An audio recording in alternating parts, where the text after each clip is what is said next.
Welcome back to this video series on the Community Coalition Action Theory Model and Study Group Process. As a reminder, my name is Holly Craycraft, and I work at Ohio University's Voinovich School of Leadership and Public Affairs. This video in the series offers an overview of Step 3, which is focused on reflecting on the CCAT elements and how they relate to your coalition. It is designed for the study group co-facilitators who will be engaging and managing the CCAT study group process, but you may also wish to share it with your study group members if you feel necessary.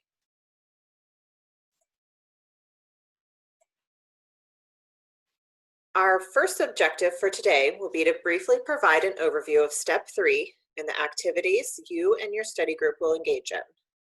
Second, we'll go over the resources that will support you as you work through the process. And third, we will cover the deliverables associated with Step 3. In Steps 1 and 2, you and your study group read the Butterfoss and Kegler book chapter and explored the CCAT model through a series of study group discussions to understand the elements, how your group might relate to them, and why they are important to you and your community. We will now take the momentum that your study group has begun, and in Step 3, we'll dig deeper into applying the CCAT model to your coalition. Reflecting on the CCAT model is a series of 3 activities to further document and articulate how the CCAT elements relate to the work of your local coalition.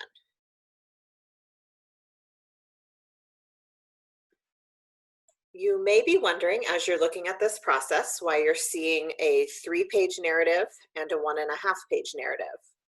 So what we found through our work on other projects is that the different texts speak to different audiences, and that these tools are extremely useful for different purposes. So we want to make sure that you are all walking away with the tools that are going to be most useful for you moving forward. The 3-page narrative is particularly useful when discussing your work with community partners, discussing your work with new coalition members, and orienting them to the work that's already been done. These folks need a little bit more detail and description of what exactly is occurring. So the 3 pages is to keep it relatively brief, but also allow for the rich description that may be needed for some of those types of stakeholders. We've also found that the language in the narrative frequently gets used when working on future grant proposals. So this is the purpose for the 1.5-page narrative. For those external funders that may be interested in your work, this more concise narrative becomes extremely useful. The first activity for your study group will be completing the CCAT guiding questions template. The template is a 9-page document that asks questions specific to each component or construct of the CCAT. This is where you'll really drill down and think about how this theory relates to the work that you do in your local community. Your role as a co-facilitator will be to convene your study group to collaboratively respond to each of the questions. How you decide to convene, the number of times you need to meet, and how you divide the roles and responsibilities of your study group members is up to you. It is important to note that the section on synergy will not be completed until Step 4 of the study group process, and you will skip over that section at this time. Once you've completed the CCAT template, you will need to turn it into the Ohio University team.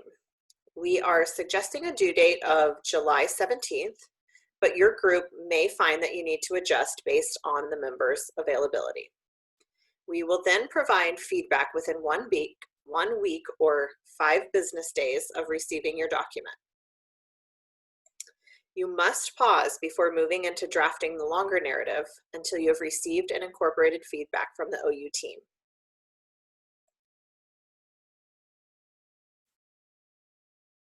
After you have received and incorporated that feedback from the OU team, the next step will be drafting the longer narrative of your coalition CCAT. This longer narrative is 3 pages and is derived from the responses in your CCAT guiding questions template that was completed with your study group.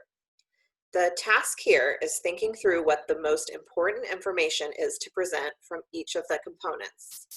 You will notice on the example shown on the screen the headings of the CCAT components or constructs are left in the narrative and the writer has taken out the question text from the template. As you think about engaging your study group and drafting this narrative, the approach you take is up to you.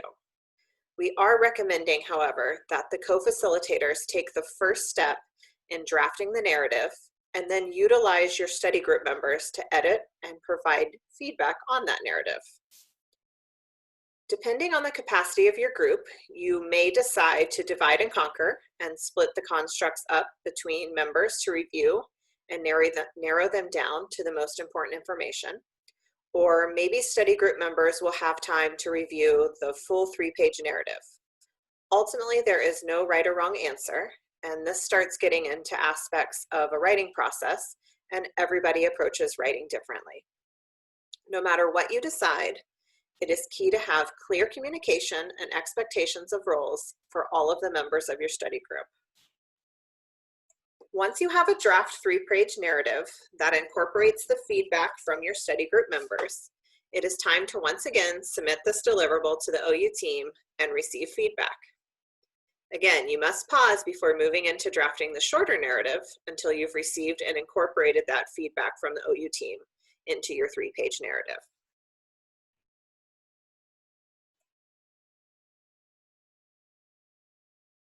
After you have submitted, received feedback, and incorporated the feedback from the OU team on your 3-page narrative, the next activity in the reflection process is to continue to narrow down your CCAT narrative into an even shorter, more concise 1.5-page document.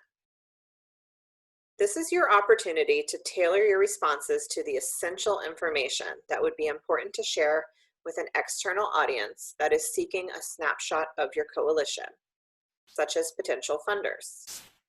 Again, you and your study group will come together to determine a process for fine-tuning the narrative. It will be extremely helpful for your group to keep in mind the potential audience for this type of narrative describing your coalition.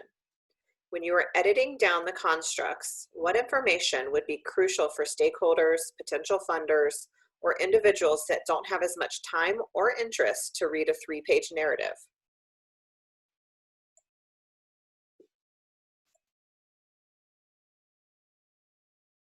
All of the resources that you and your study group will need to work through step 3 are posted on the website that is listed on this slide. Once you're on the website, beneath step 3, you will find the overview video that you're currently watching, the step 3 task document that outlines the entire process, and the 3 deliverable template documents, which are the CCAT guiding questions template, the 3-page narrative template, and the 1.5-page narrative template.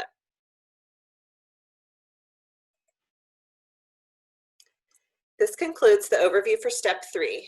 If you have any questions about the development of the process or materials being utilized, please feel free to reach out to myself or Dr. Holly Raffel. Thank you for your time, hard work, and leadership as you move forward with your CCAT study group.